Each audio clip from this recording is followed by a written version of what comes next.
Not merely an extinction, but the moment when life came closer than ever to being completely erased. This is Earth around 252 million years ago. What science identifies as the end Permian mass extinction. The Permian-Triassic extinction event. Geological data indicate that roughly 90 to 96% of marine species and nearly 70% of terrestrial vertebrate species vanished. Evidence from sediment layers and carbon isotopes points to a cascading chain of catastrophes triggered by immense lava eruptions. Uranium isotope studies in marine rocks reveal that the oceans fell into a state of severe oxygen depletion that lasted for hundreds of thousands of years. The result was a profound ecological shock, one that fundamentally reshaped the structure of life on this planet. What turned Earth into a world that was nearly uninhabitable? And how, from that field of ash and collapse, did life rise again? This is a journey into the darkest chapter in the history of our planet.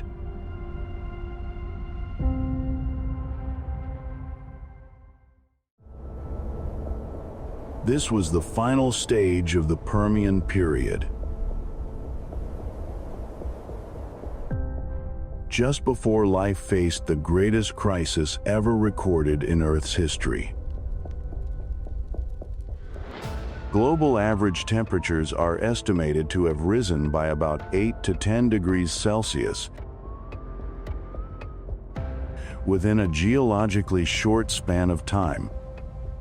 Paleoclimate models suggest that near the equator, surface temperatures may have reached as high as 74 degrees Celsius.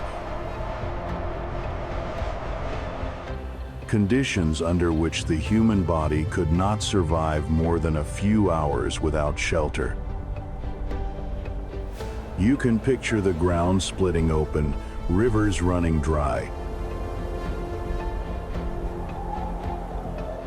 Vast inland regions of the supercontinent Pangaea, where nearly all land masses had merged into a single colossal body, falling into extreme aridity.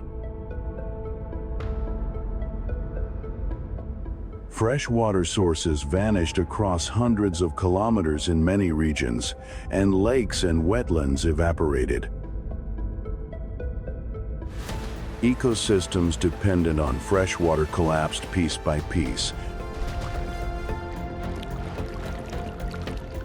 As temperatures rose, metabolic rates in living organisms increased as well, which meant higher oxygen demand, greater need for water, and mounting physiological stress. Why did Earth heat up so dramatically? The deeper cause lay in a massive surge of greenhouse gases, particularly carbon dioxide, and as atmospheric carbon dioxide levels soared, the greenhouse effect intensified.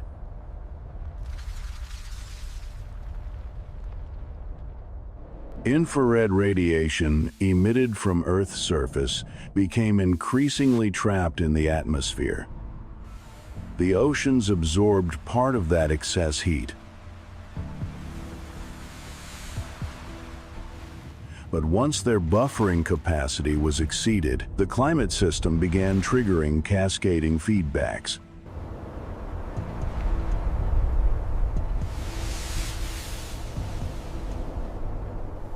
As temperatures climbed, permafrost and methane-rich marine sediments may have released methane, a greenhouse gas far more powerful than carbon dioxide in the short term.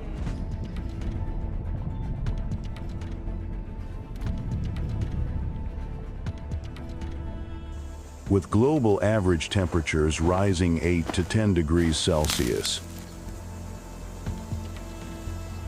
Climate distribution shifted profoundly, and it was not only that temperatures increased.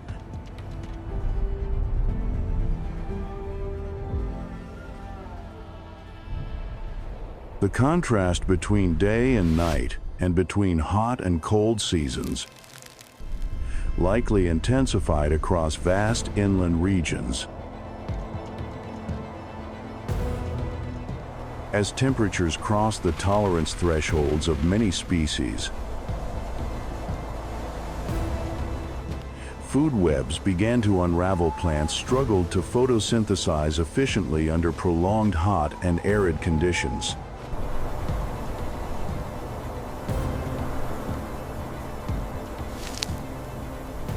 What made the Permian-Triassic event particularly dangerous was the speed of change. You might escape a brief heat wave, but you cannot outrun a planet turning into a furnace. So when Earth became a furnace, the impact did not stop at the surface. It spread downward into the seas, where most life existed. And in the late Permian oceans, conditions were even worse than the heat. Widespread oxygen loss, acidification, and a descent toward near-total biological collapse.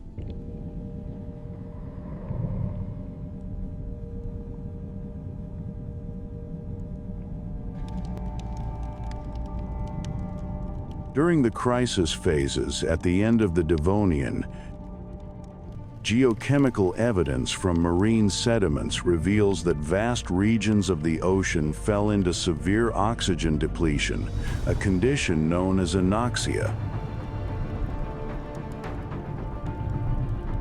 Organic-rich black shale layers discovered in Europe, North America, and North Africa are the geological fingerprints of seas that had nearly lost all dissolved oxygen.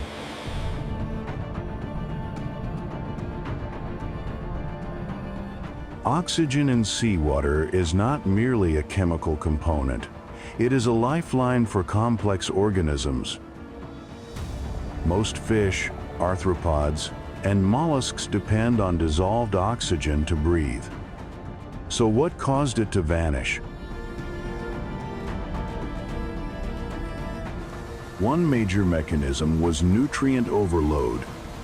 As early forests expanded in the late Devonian, silicate weathering intensified, and rainwater washed phosphorus and other nutrients into rivers that carried them out to sea.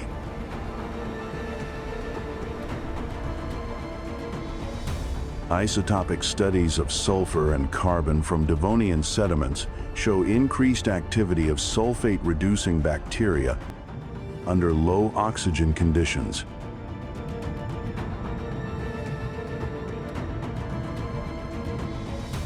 These microbes produced hydrogen sulfide, a toxic gas. And at high concentrations, hydrogen sulfide can kill marine life and may even escape into the atmosphere. Imagine diving into those waters where the sea is no longer clear. And at depths of just a few dozen meters, the light fades quickly and fish begin to slow their movements.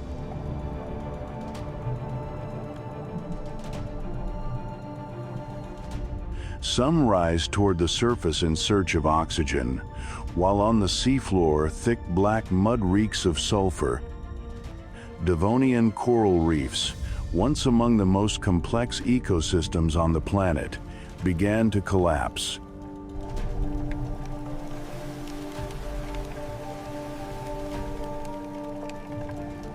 Tabulate and rugose corals declined dramatically,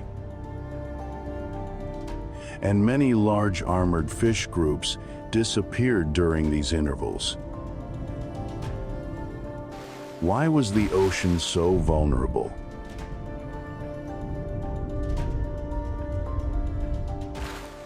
The ocean functions as a vast circulatory system, with oxygen supplied primarily at the surface through exchange with the atmosphere and photosynthesis.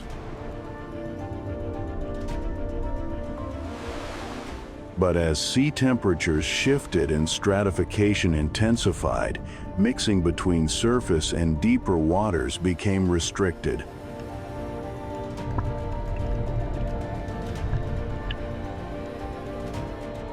Some hypothetical models suggest that in extreme scenarios, large-scale hydrogen sulfide release might weaken ozone protection and increase ultraviolet radiation at the surface. If you had lived during that time and relied on the ocean for survival, you would have watched your food supply diminish, smelled the stench of spreading dead zones, and seen carcasses floating at the surface. And when the ocean began losing its ability to support complex life, was there anywhere safer on land?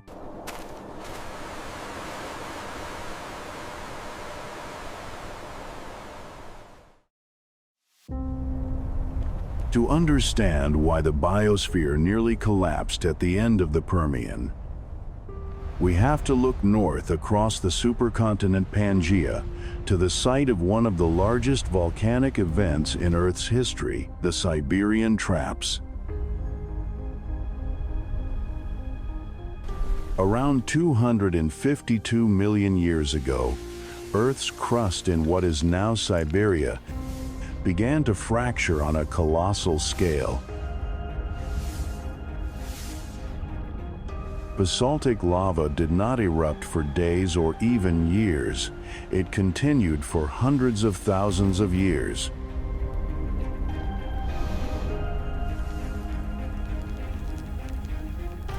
If you had stood there at that moment, you would have seen the horizon burning. Rivers of lava dozens of meters thick flowing without interruption, building vast basalt plateaus stretching thousands of kilometers. The true danger lay in the emissions. As magma forced its way through sedimentary layers rich in coal, limestone, and hydrocarbons, it released not only carbon dioxide from the magma itself, but also ignited and decomposed ancient organic deposits. As concentration surged and heat trapping intensified, global average temperatures are estimated to have risen by 8 to 10 degrees Celsius above pre-event baselines. Imagine a sky no longer blue, with sulfur dioxide and volcanic aerosols veiling the atmosphere.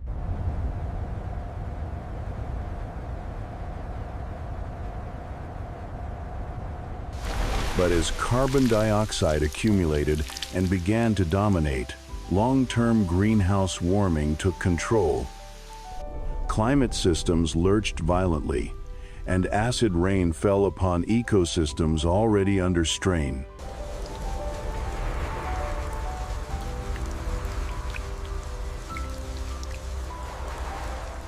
The Siberian Traps represent a large igneous province.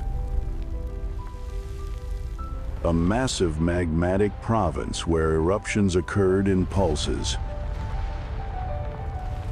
each one adding more greenhouse gases to the system and preventing recovery from the escalating warming.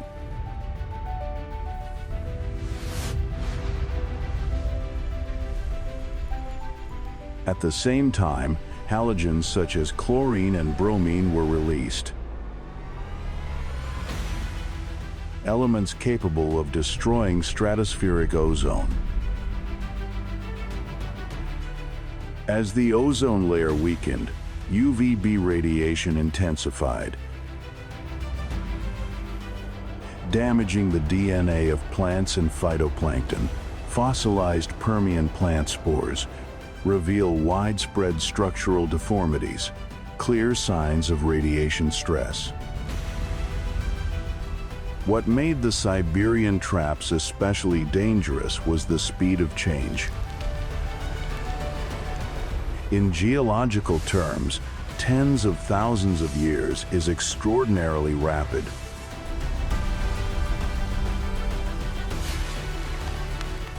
You can imagine the planet's surface as a delicately balanced system,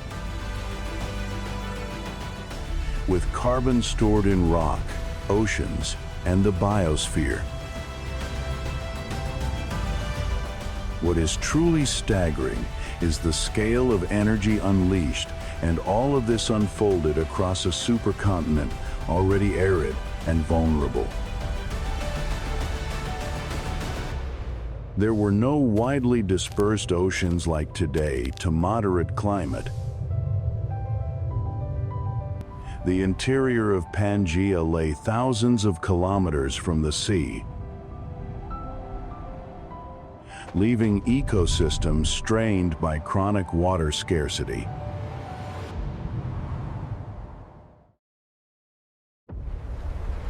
So after the sky was poisoned and the climate destabilized,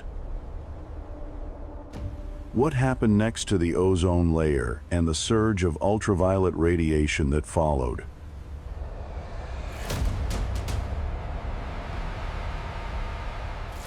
The ozone layer, a thin band of gas located roughly 15 to 35 kilometers above the surface in the stratosphere, acts as a shield, absorbing most of the sun's harmful ultraviolet UVB radiation.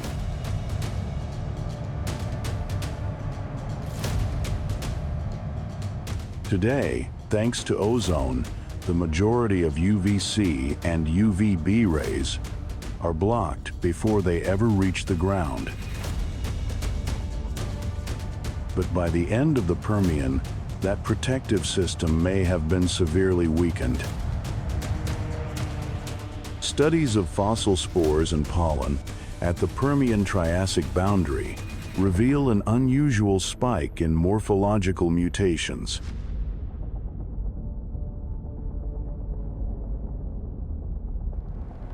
These patterns have been documented in regions as distant as Greenland and Australia, indicating that this was not a localized anomaly. What could have caused such large-scale ozone depletion? During enormous volcanic eruptions, halogen gases such as chlorine and bromine can be released into the atmosphere.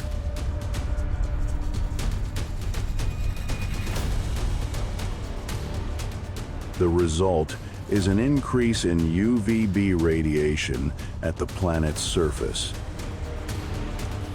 Even today, a relatively small rise in UVB can have profound biological consequences.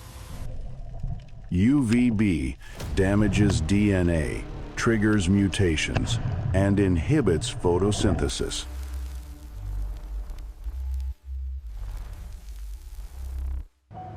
Modern atmospheric models suggest that when ozone levels decline dramatically,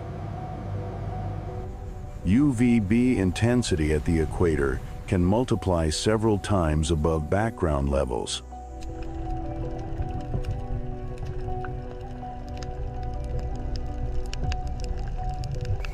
In extreme scenarios, increases could exceed 400% in tropical regions, and potentially even more at other latitudes depending on atmospheric structure.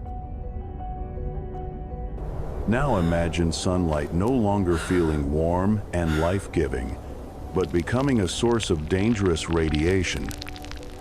You step outside, and within hours, your skin is severely burned.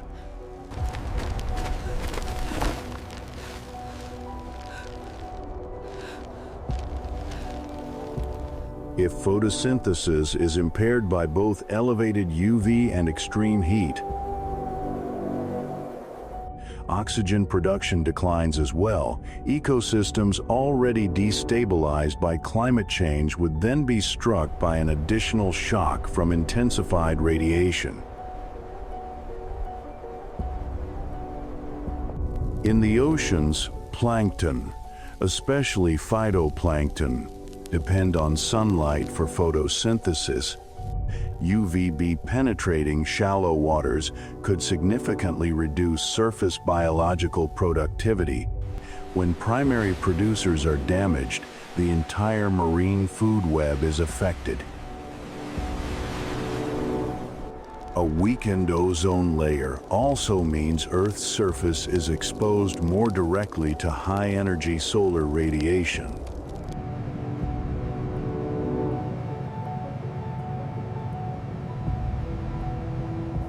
By the end of the Permian, multicellular life was pushed to the brink of survival. Not only because of heat or oxygen loss, but because the planet's biological and chemical defense systems were failing at the same time.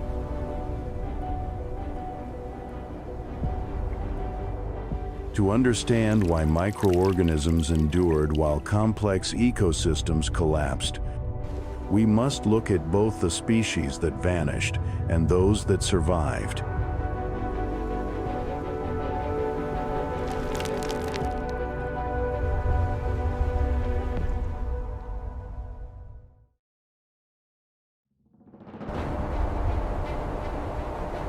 When the Permian-Triassic catastrophe reached its peak around 252 million years ago, life on Earth did not merely weaken. It was severed on a massive scale.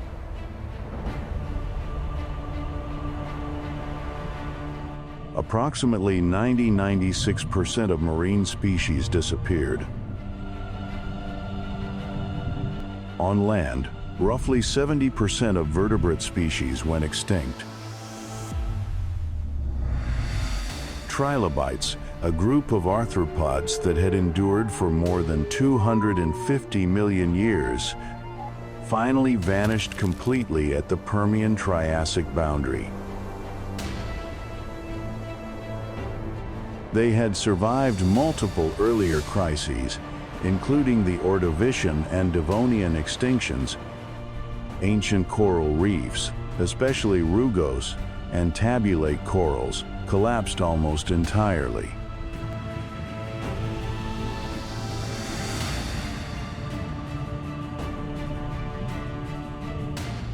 Brachiopods, a group of shelled marine animals that once dominated the Permian seafloor, suffered catastrophic decline.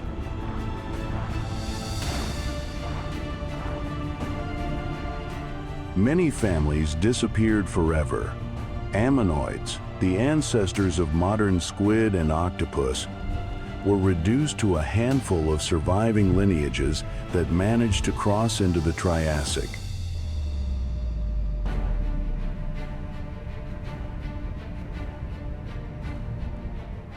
On land, the devastation was equally severe.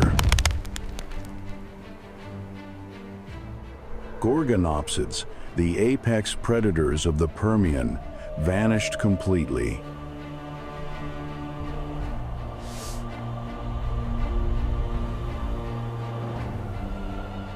Many other therapsids, including dicynodonts and early mammal-like forms, endured heavy losses.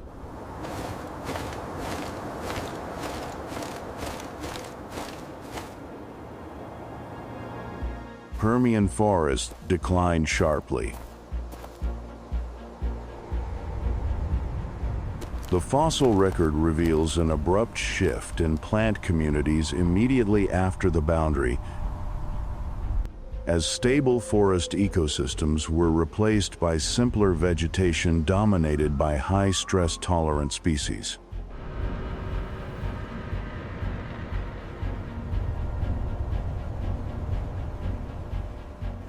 Yet amid the destruction, Some organisms endured. Lystrosaurus, a dicynodont measuring roughly 1 to 2 meters in length, became the most common land vertebrate of the early Triassic.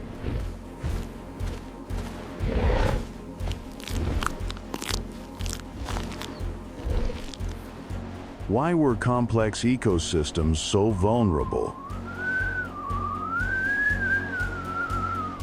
The Permian-Triassic extinction erased ecosystems that had persisted for tens of millions of years.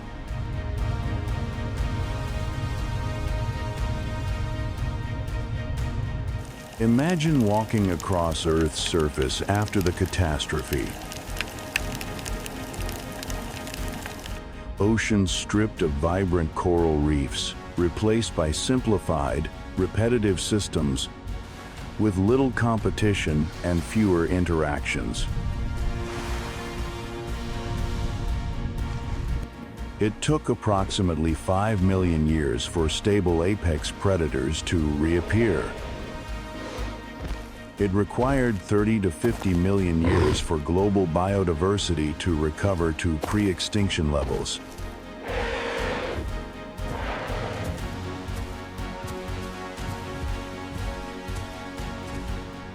The Permian-Triassic event reveals something profound.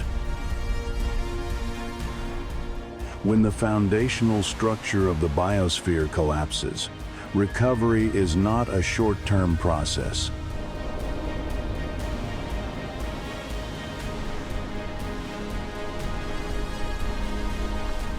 And to understand why this extinction was even more devastating than the one that erased the dinosaurs, we must compare it to another famous catastrophe, the Chicxulub asteroid impact.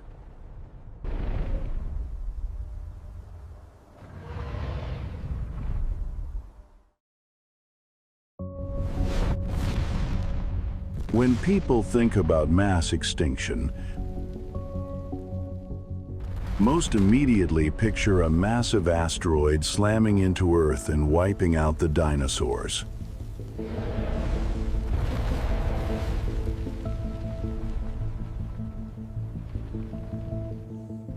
That was the Chicxulub event, which occurred about 66 million years ago, at the end of the Cretaceous period.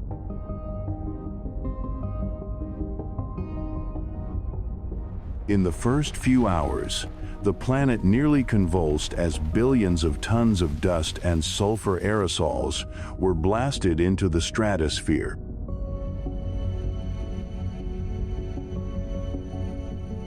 Sunlight was blocked for months to years, surface temperatures dropped sharply,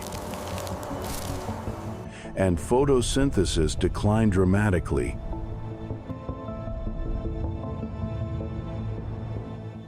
Severe as it was, the Chicxulub impact did not completely collapse the global carbon and oxygen cycles.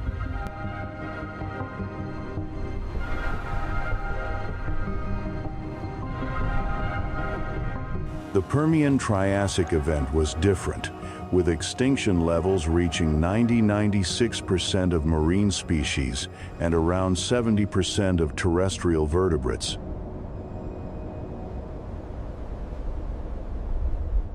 While Chicxulub was a relatively short-term event with consequences lasting thousands to hundreds of thousands of years, the Permian-Triassic crisis unfolded over hundreds of thousands of years, driven by continuous climate and biogeochemical feedback loops. If you had lived through Chicxulub, you would have faced darkened skies, bitter cold, and the collapse of food chains.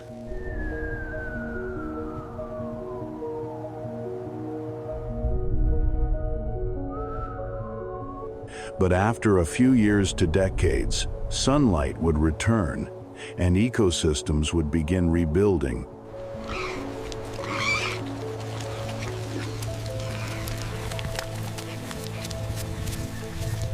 If you had lived during the Permian-Triassic crisis, you would have watched the climate shift step by step. Oceans gradually suffocate, the ozone layer weaken, and ecological imbalance persist for millions of years. Another crucial difference lies in the structure of the biosphere before each catastrophe. At the end of the Cretaceous, ecosystems were diverse and spread across multiple continents.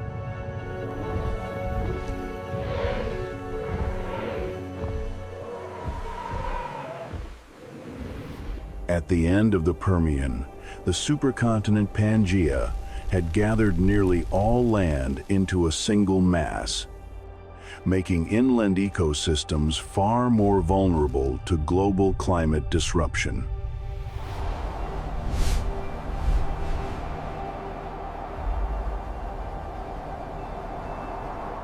In terms of recovery, the Chicxulub event required about 10 million years for biodiversity to return to previous levels.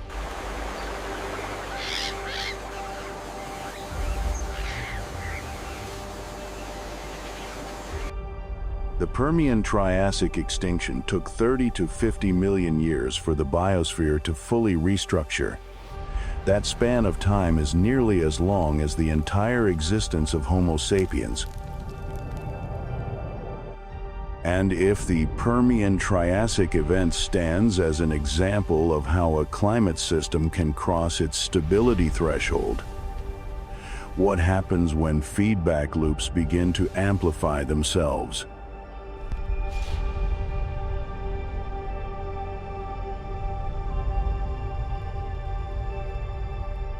We now turn to the extreme climate feedbacks.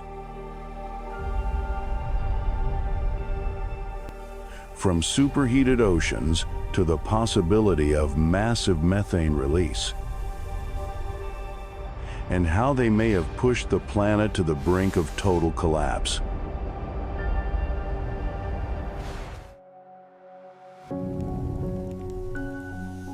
Oxygen isotope studies in marine sediments suggest that sea surface temperatures during the late Permian may have exceeded 35 to 40 degrees Celsius in many regions, and in shallow tropical seas may have been even higher.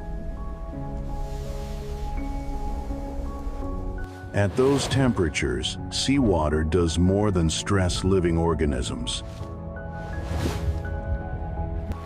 It dramatically reduces its capacity to dissolve oxygen.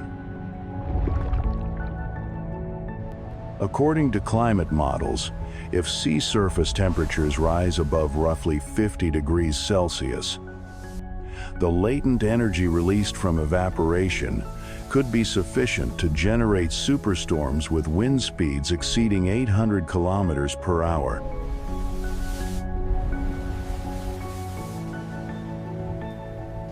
Did late Permian oceans truly reach 50 degrees Celsius across vast areas? Most current evidence indicates that global average temperatures rose about 8–10 degrees Celsius above pre-crisis levels, with tropical regions potentially reaching 35 to 40 degrees Celsius.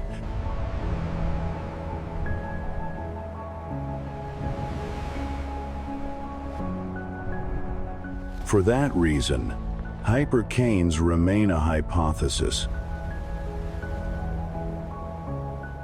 With no direct confirmation in the geological record. Meanwhile, another mechanism carries far stronger geochemical support. Methane release.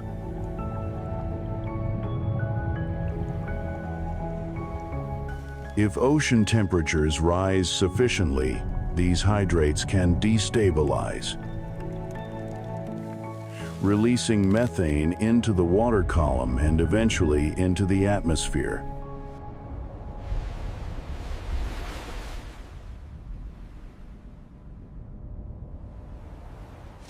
Imagine the ocean's warming methane hydrates deep beneath the seafloor begin to break apart, and gas bubbles rise from depths of thousands of meters.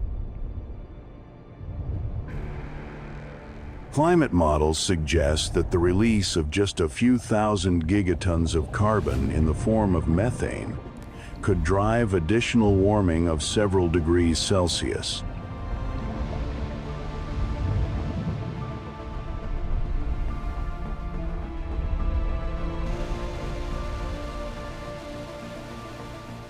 What happens when the atmosphere becomes methane-rich? Methane can oxidize into carbon dioxide over decades to centuries. But during that time, it amplifies the greenhouse effect intensely. At the same time, methane oxidation consumes atmospheric oxygen, further lowering levels that were already in decline.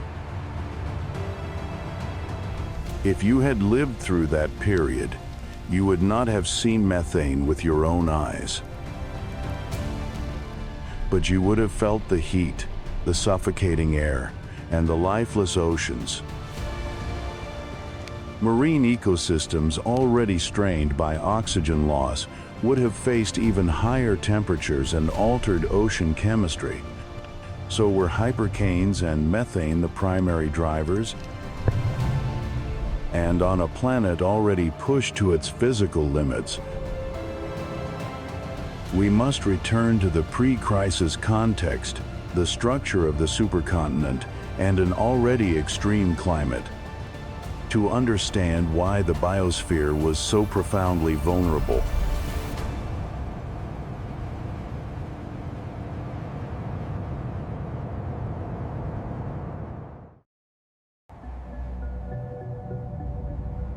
Around 300 to 250 million years ago, nearly all of Earth's land masses were fused into a single colossal body. When continents merge into a supercontinent of that scale, the global climate shifts in profound ways. Studies of Permian desert sediments in North America, China, and Africa reveal that vast regions of Pangaea were arid. Fossilized sand dunes, mud cracks, and evaporite deposits point to widespread desert and semi-desert environments.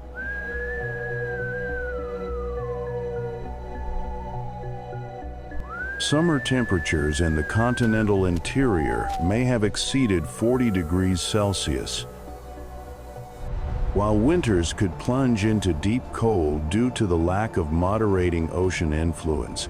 Vegetation was largely confined to coastal zones and river valleys.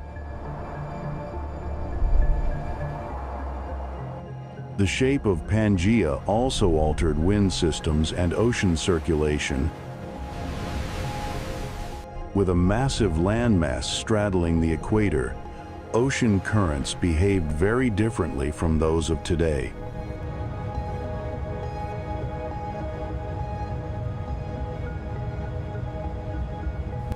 A vast global ocean, Panthalassa, surrounded the supercontinent, while the Tethys Sea lay to the east within Pangaea. This configuration affected how heat was transported from the equator toward higher latitudes. Some climate models suggest that ocean circulation during this period may have been less efficient at delivering oxygen to deeper waters.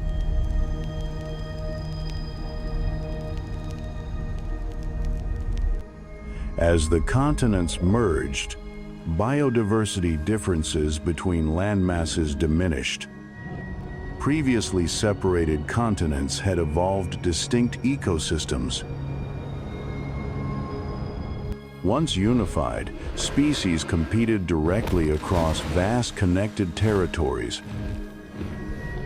That meant when an environmental shock occurred, it could spread globally without geographic isolation.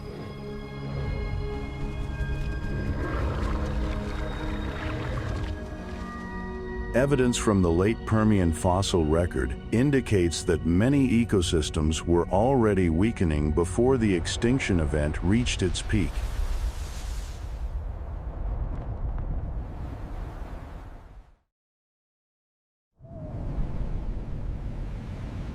Long before the Devonian period, before the age of jawed fish, or the rise of the first forests, Earth endured a trial so extreme it nearly froze the planet solid.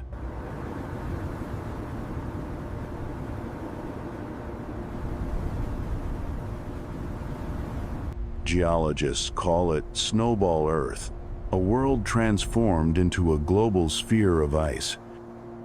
This event unfolded during the Cryogenian period, roughly 720 to 635 million years ago.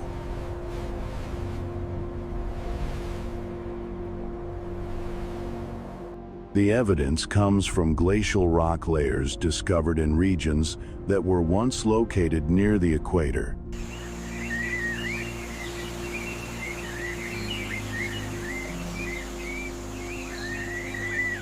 That tells us ice did not remain confined to the poles. It advanced deep into the tropics.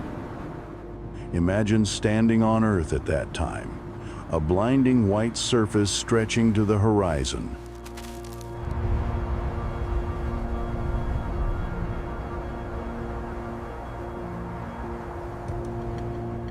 Climate simulations suggest that average global temperatures during Snowball Earth may have dropped below -40 degrees Celsius across vast regions.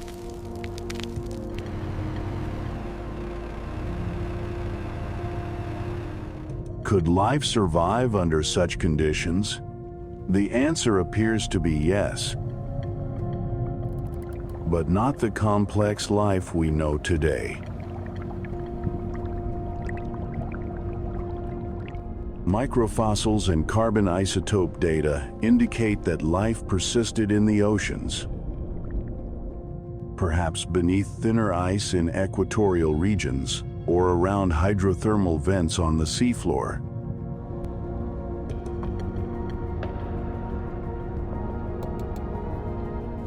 Those vents, releasing mineral-rich superheated water, may have formed thermal oases within a frozen ocean. As carbon dioxide levels fell below a critical threshold, the greenhouse effect weakened, global temperatures dropped, ice expanded from the poles, and increasing planetary albedo amplified the cooling into a runaway global freeze.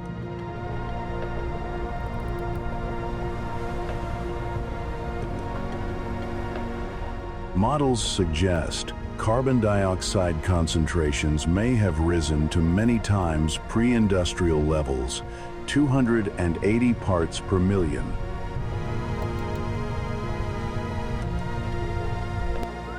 With some hypotheses proposing concentrations reaching several percent of the atmosphere.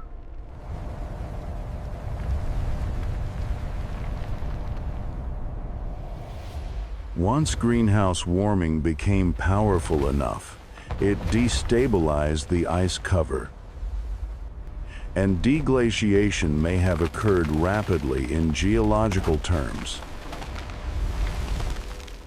The end of Snowball Earth may have ushered in a temporary super greenhouse phase, marked by sharp warming and intense rainfall that flushed minerals into the oceans.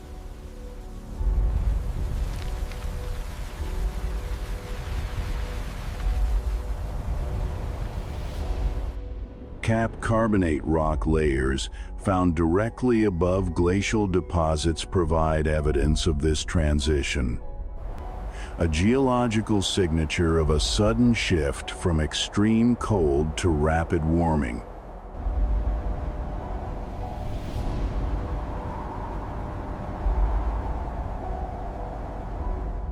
Within tens of millions of years after the ice retreated, the first complex multicellular organisms of the Ediacaran period appeared in the fossil record. Snowball Earth stands as a reminder that our planet does not only warm toward biological crisis, it can also freeze nearly solid.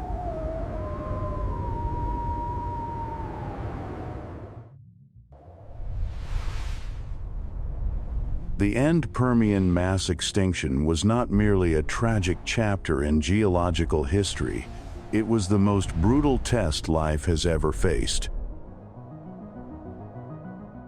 When 96% of marine species and 70% of land species were wiped out, the global ecological system collapsed almost entirely within what amounts to a brief moment in geological time.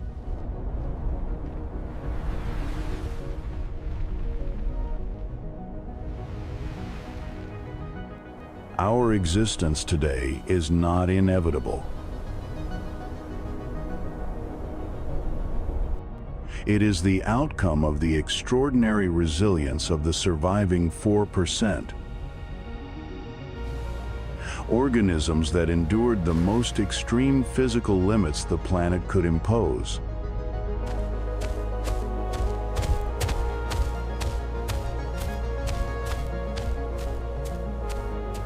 To look back at the moment when life nearly ended is to recognize the fragility of the biosphere we now inhabit. A persistent miracle sustained on the delicate balances that govern a restless planet within an ever-changing universe.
Thank you for staying with WUFO Space until the very end of this journey through the vast universe.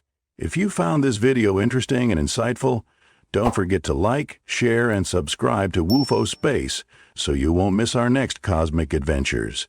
Your support means the world to us and fuels our passion to keep exploring the wonders beyond.